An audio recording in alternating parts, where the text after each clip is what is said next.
Once being grand in scale, the lost continent today is a shell of its former self, void of any attractions. To get a better understanding of how it came to this, let's tackle the past, present, and future of this once masterpiece of a land and how it could all be part of a bigger picture. This land opened back in 1999 alongside the rest of Islands of Adventure, and it was one of the largest lands in the park, with its land being split up into distinct sections, like that of Merlinwood. Spread across these sections were two roller coasters that would duel against each other called Dueling Dragons, and a version of Poseidon's Fury. In addition to this, there was also numerous themed dining and shopping experiences spread throughout the land. And to extend upon and diversify the offerings, they added a kiddie coaster a year later. Like the rest of Islands of Adventure, this land was pretty popular, despite its intellectual property not being as well known as those that made up the other lands in the park. Unfortunately, this would not last forever, as just before a decade of the park's opening, Merlinwood and its surrounding area would be closed to make way for a new addition to the park's first major addition since opening. This land was the Wizarding World of Harry Potter, a much bigger intellectual property, and rethemed most of the existing Merlinwood, including dueling dragons and the flying unicorn.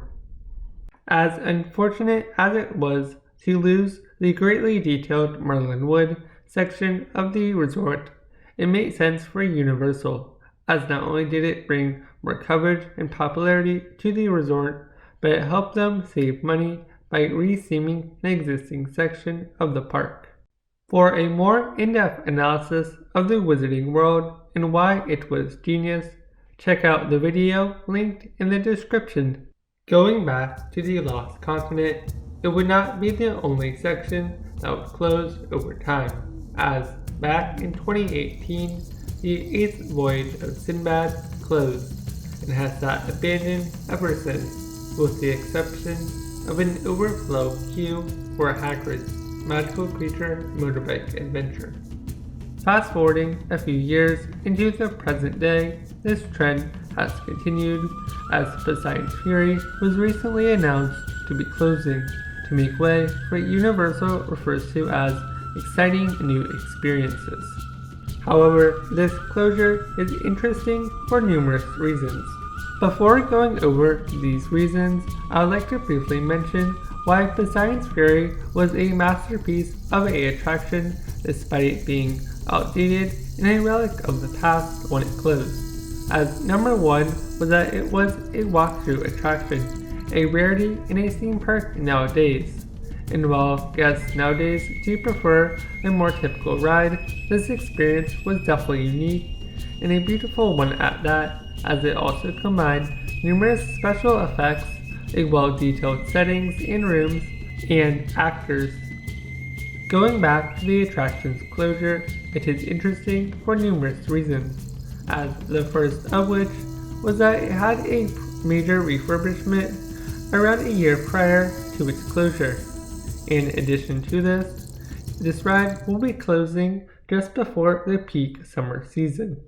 As a result of this, many are speculating that one of the reasons behind this sudden closure and its timing could be due in part to a plumbing issue or other maintenance issue that ended up being too costly or a prevailing problem in the attraction, and that they hope to solve with the refurbishment.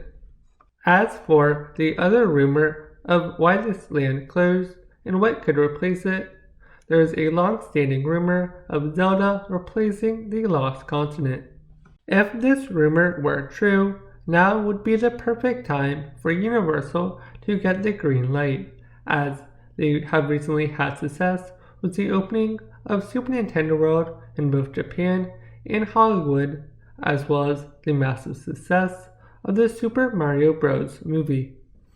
The lost continent being replaced by Zelda, though, is only a small part of the rumor, as it is part of a bit bigger and rumored project of Universal building numerous Nintendo-based lands across their parks and having it done in a way like the Wizarding World, in which if you want to experience all of the Wizarding World, you would have to go to the numerous parks.